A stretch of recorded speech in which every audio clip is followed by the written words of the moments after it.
What's going on, everybody? This is Dean with East Coast Overland Adventures, and today I'm going to go over my plan for my newly acquired 2006 Jeep Wrangler Unlimited. So for those that aren't familiar, this is actually my second Unlimited, and the first question people are already asking me is, why did I pick up a second one when I already have one? So first of all, my 2004 is undergoing an engine transplant right now, and it's taking a little bit longer than I planned. And since I have a day job Monday through Friday, I need something to get me back and forth to work. My previous daily driver was a 2003 Jeep Grand Cherokee that hit 337,000 miles. And rather than dump any more money into that, I opted to get another vehicle. And of course, I'm a Jeep guy, so that's going to be my first criteria. Secondly, it's about summertime, so I want to be able to take the doors and the top off. And I kind of miss my 04, so I thought, well, you know, if one is good, two is better, so I decided to pick up another Wrangler. The other reason I decided to pick this up is because I'm already familiar with the platform. I own one. I have a 2004, so I kind of know the ins, the outs, the quirks. If you see my other video on 5 tips for buying a used four-wheel drive, well, the first tip on that is do your homework. And since I already own one, all of my homework on this vehicle is pretty much done. I'm already familiar with what needs to be done on it, some of the ins, the outs, what's supposed to be original equipment, that sort of thing. The third and final reason I picked up this Jeep Wrangler Unlimited has to do with the purpose of this video, and that is a plan. Now, as East Coast Overland Adventures, one of my missions is to educate, encourage, and inspire. And part of that is to advocate for a budget-minded approach to the overland adventure lifestyle. When I did my first trip with the 2004 back in 2015, I did it with the vehicle in near stock condition. It actually wasn't much more equipped than this is. This actually has the exact same tires that I ran for the 2015 season, which is a 31 1050 R15. Now, the 2004 did have a little bit of a body lift on it. This one is stock.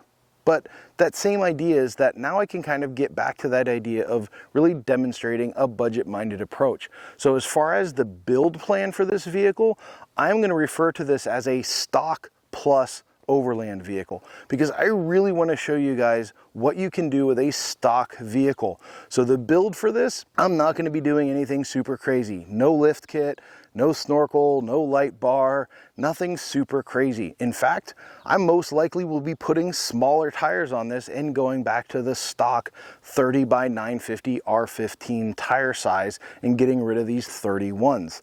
Why? Well, I'll go into a little bit more detail that in another video when I go over tires, tire size, and tire selection. But just, I kind of, again, want to restore this vehicle back to stock. But does that mean I'm going to leave it alone and not do anything to it? Of course not. I said this is a stock plus build. So I am going to do a few little things. The first thing that I want to do with this vehicle is address the lighting. Anyone who's ever driven one of these older Jeeps know the stock headlights suck. They're terrible. Also, the fog lights on this vehicle are not OE fog lights. There's some cheap Chinesium crappy box store discount light that probably, they're just gonna end up in the trash, to be honest. I'm not even gonna bother trying to sell them to some sucker out there. So one of the first things I wanna do is really upgrade the headlights, upgrade the fog lights, and maybe put a set of auxiliary driving lights on this, but I'm not sure. But at the very least, I'm definitely gonna do a headlight upgrade, and I'm definitely gonna do a fog light upgrade. The other thing that I wanna do is I wanna put on better shocks. The stock style twin tube shocks on these vehicles are notorious for fade and fatigue and cavitation. Now, if you don't understand what I mean by cavitation, don't worry. I will answer that in another video on shocks, but just understand that I'm probably gonna upgrade from a twin tube design to a monotube design, which are a little bit better. The valving is better, there's more fluid, there's more gas, they're less prone to cavitation, less prone to fatigue because of heat, which will also improve the ride quality, not just when I'm taking it on an overland adventure, but also when I'm driving it every day back and forth to work. One of the other things that I want to address on this vehicle is the cargo. When you're carrying a lot of camping gear and a cooler full of food and all this other kind of stuff that we take with us on our adventures, you have a lot of stuff floating around in the back of the vehicle. And the very last thing you want is for that stuff to come loose in the event of an accident, or worse yet, a rollover. Now, I don't anticipate taking this thing on anything harder than a dirt road, but accidents happen, and sometimes it's somebody else's accident that impacts me. So I don't want to be on the highway, be involved in an accident, and have all that stuff come tumbling forward. So I will be going over some sort of gear storage solution. If anybody remembers, back in 2015, when I did the cargo solution for my 2004, I built my own out of a little bit of plywood. So I might go that route, or I might go a different route. I honestly don't know yet. I've really only had this vehicle for about 2 weeks. So I kind of got to figure out what I'm doing with it. The last thing that I'm going to do on this vehicle is a little bit of electrical management, because like I said, I am going to upgrade the lighting, and I am going to add things like a radio, not just a radio in the dash because I've already done that, but maybe probably put in a GMRS radio just to be able to talk to other people on the trails. And then also I'm probably going to put a winch on this. Now, I know what you're thinking, Dean, why would you be putting a winch on a stock vehicle if you're not going to be taking it off-road? Well, truth be told, one of the other things that I do is I teach classes, and since my 2004 is down and out for the count, I do need something that I can take the demos and I can take the classes, and a winch is an integral part of some of those demonstrations. Also, a winch is kind of like a fire extinguisher, or maybe more like a parachute. I'd rather have it and not need it than need it and not have it. So even on easy trails or back roads or something like that, having a winch is just a nice thing to have, you know, to be able to perform self-recovery, especially since a lot of the time when I'm traveling by myself. So I don't have another vehicle to pull me out. Now, I will go over a little bit more information on winching and recovery in future videos, but for now, just factor that into the decision. But I will say I'm not going to switch out the bumper. I'm probably just going to get a winch and a winch plate and leave the factory bumper on there. Beyond that, one of the only other modifications that's been made to the vehicle already is I picked up a bike rack, because I want to get back into mountain biking, and that just seemed like a logical thing since I don't have one. So the ultimate plan is for this to be a stock plus overland vehicle, and I'm specifying that it is an overland vehicle because with my 2004, when I built that with three purposes in mind. I built it to be a daily driver, I built it to be an overland vehicle, but I also built it to be a capable rock crawler. And the perfect manifestation of that is the fact that there is not a single stock suspension component on that vehicle anymore. It also has 33-inch tall tires with internal pneumatic bead locks. It's built a little bit more than the average overland vehicle. The other thing is, by having two of these vehicles, the 06 being kind of a stock plus build and the 04 being more of an adventure build, will allow me to demonstrate to you guys the advantages and disadvantages to both approaches. If you're in it just for the travel aspect, then yeah, stick with a stock plus vehicle. I'll give you a couple small upgrades that you can make. But if you're in it for the adventure travel and you want to get out there and go rock crawling, then definitely we can kind of look at what the advantages and disadvantages are of building something like my 04. One of the reasons why I want to draw the distinction between an overland vehicle and an adventure vehicle is because I feel like here in North America, the overland term has become a bit more of a buzzword and has jumped the shark. So the important part about overland travel is the travel. It's about the experiences. It's going out and experiencing new places, new cultures, trying new foods, talking to new people, seeing new things. The vehicle is just a means to get you there. It's the backdrop. It's not the sole purpose.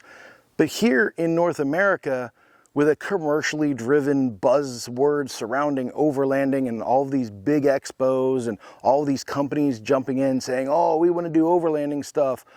You know, we've kind of jumped the shark, and now it's all about the build. How are you building your vehicle to go overlanding? And having been on a lot of forums and in a lot of communities, you know, people always ask, you know, well, what do I need to get into overlanding? Well, if you've got a vehicle with wheels, you can go overlanding. It doesn't matter if it's a bike, a car, or a truck. The whole point of overland travel is the travel aspect.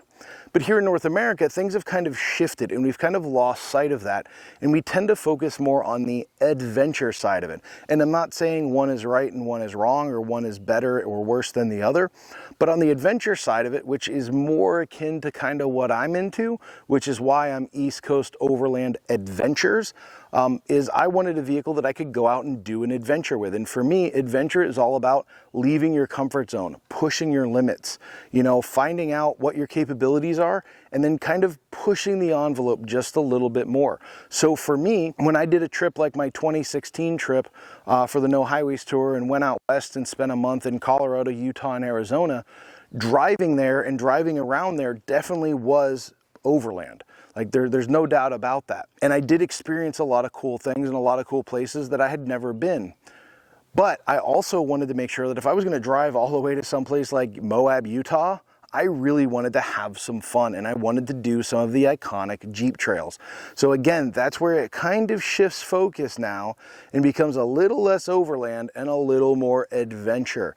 And that's where, you know, kind of the whole idea of, you know, taking it on some of the iconic Jeep trails. So for me, you know, when I got to Moab, I set my trailer up at a BLM campsite, and I went and I hit Top of the World Jeep Trail, Kokopelli Trail, Onion Creek. I went down into the Canyonlands and did the Elephant Hill Trail. Those are definitely not quote unquote overland things, because when you talk to international overland travelers, a lot of times they try to avoid obstacles, or if they get to an obstacle, they want to maybe take the bypass or take the easiest way through, because the last thing they want to do is damage their vehicle. If you're a couple thousand miles away from home, or you're in a foreign country, or even on another continent, you really can't afford to have your vehicle break down because you went and attempted this super hard, difficult obstacle. Here in the US, it's a little bit different. If I break down in Moab, I pick up the phone and I call a tow truck, they pick my vehicle up and they take it to a mechanic and I can get it fixed. That's another reason why you see a lot of people that do international overland travel in stock vehicles. It's a lot easier to get parts for a stock vehicle. My 2004, which now has a Chevy V8 in it, it's got upgraded gears, it's got upgraded differentials, it's got bigger tires, it's got bead locks, it's got all of these custom suspension components on it. That is not a vehicle that I would feel comfortable taking international. Mainly because if something were to break on it, there's no way that I could get some of those parts if I'm in a foreign country, or especially on another continent. So when you look at those international travelers, there's a reason they drive stock vehicles. A perfect example of this is my buddy Dan Greck with The Road Chose Me. He took a stock 4-cylinder TJ from Alaska to Argentina. It took him 2 years, but he did it in a stock Jeep. So there's absolutely no reason why I need to do anything to this vehicle behind me other than load up a cooler, throw some clean clothes in there, and go out and hit the road. I probably don't even need to do a single modification to it to do that kind of overland trip. But again, it's just kind of what are you into it for? So by having two platforms, this 06, which is going to be a stock plus build, and my 04, which is more of an adventure build, I'm going to be able to show you guys in future videos side-by-side comparisons of what the advantages and disadvantages are and how they perform in stock trim versus heavily modified trim. So if you've enjoyed this video and you're excited about what's in store for this 2006 Jeep Wrangler Unlimited, hit that like button. And make sure you're also subscribed to this channel. If you have any questions about this vehicle or overlanding in general, drop them down in the comments.